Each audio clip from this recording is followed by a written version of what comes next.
अस्सलामुअलैकुम। Class 8 chapter number 1 exercise 1.3 के साथ हाजिर हुई हैं। क्वेश्चन नंबर 1 है let A and B be 2/3 matrices and let C and D be 2 square matrices. Which of the following matrix operation are defined? For those which are defined, give the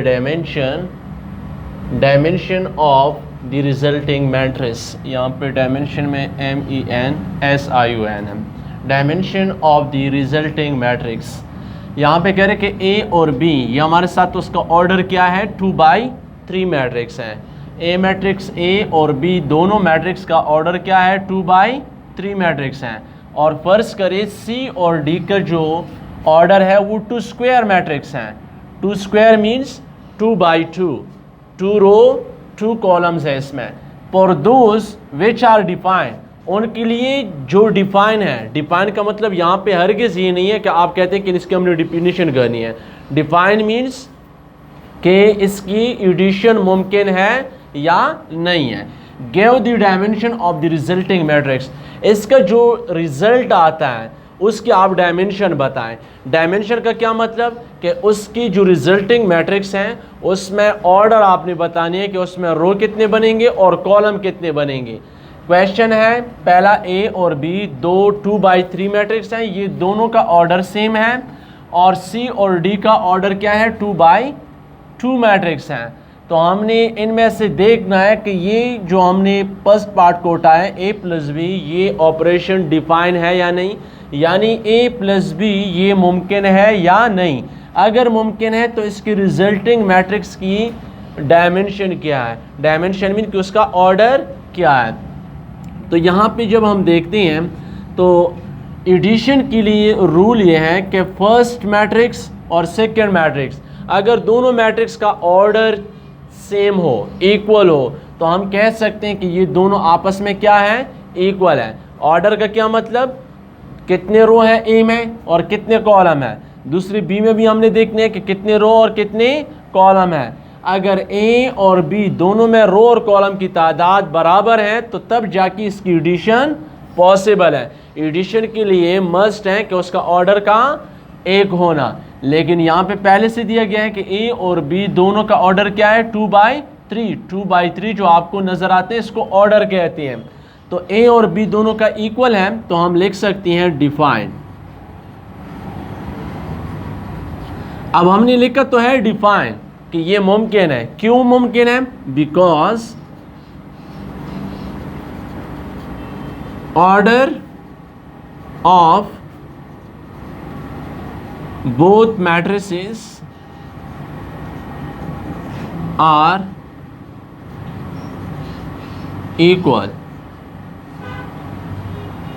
जब इसका order जो है वो दोनों matrices का equal है तो resulting matrix का क्या आएगा, वो भी क्या होगा, 2/3 मैट्रिक्स होगा।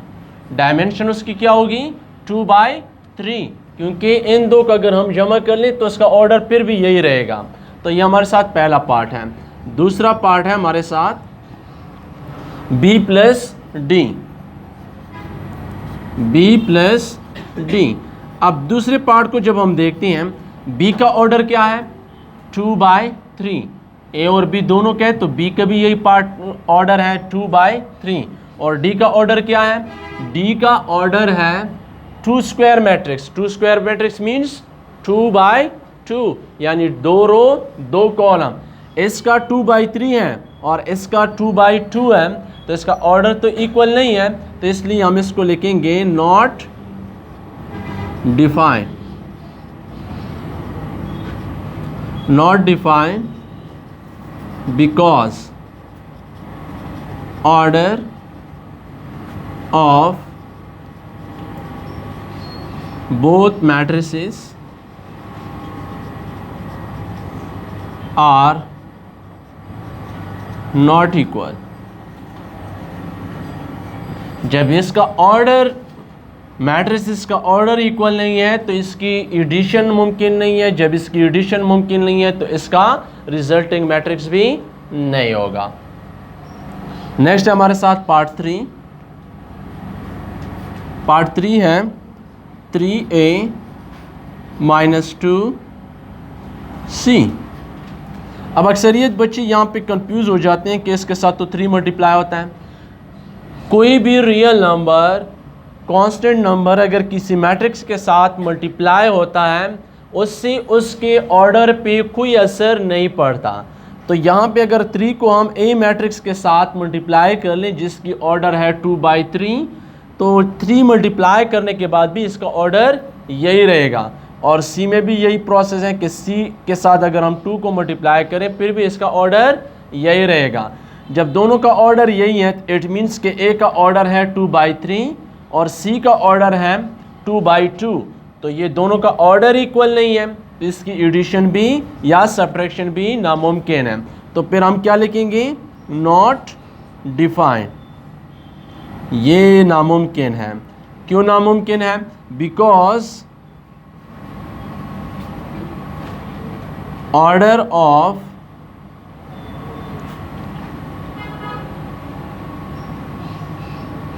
Both matrices are not equal, क्योंकि दोनों मैट्रिसेस का ऑर्डर क्या है, इक्वल नहीं है। पार्ट नंबर 4 है इस क्वेश्चन का, लास्ट पार्ट है, वो है 7c प्लस 2d। अब 7 को c के साथ मल्टीप्लाई करें ऑर्डर वही रहेगा, 2 को d के साथ मल्टीप्लाई करें ऑर्डर यही रहेगा। तो 7c इट मीन c और d दोनों का ऑर्डर क्या है, 2 स्क्वायर मैट्रिक्स यानी 2/2, दोनों का ऑर्डर एक है। तो यहां पे हम क्या लिखेंगे, define, because order of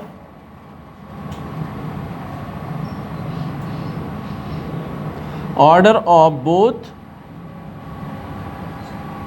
matrices are equal, दोनों मैट्रिसेस का ऑर्डर क्या है, इक्वल है।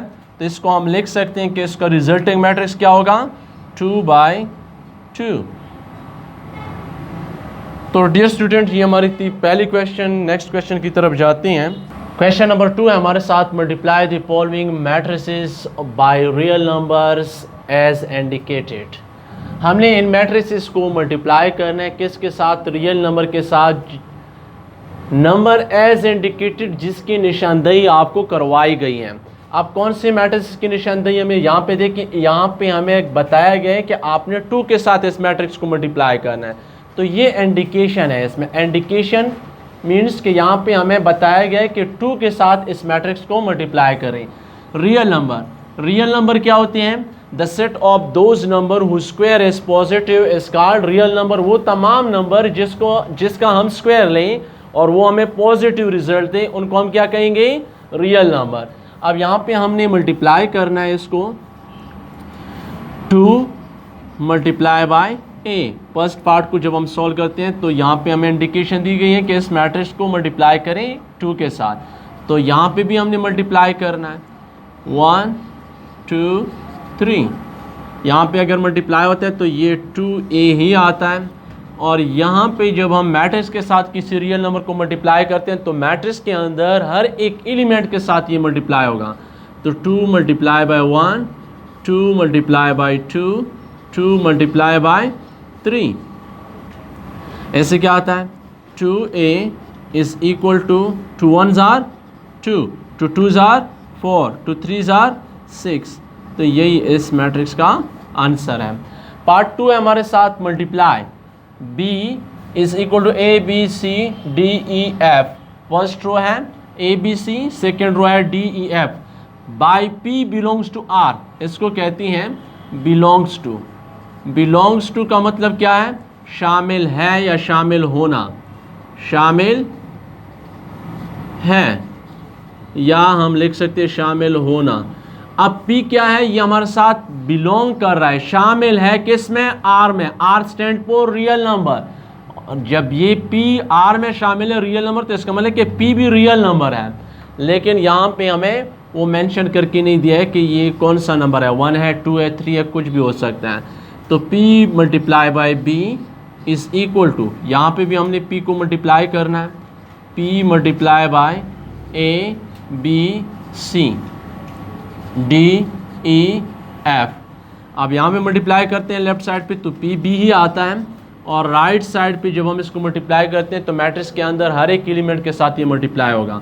तो क्या आएगा ऐसे, p a p b p c p multiply bye d p d p multiply bye e p e p multiply bye f p f। तो यही इस क्वेश्चन का आंसर है।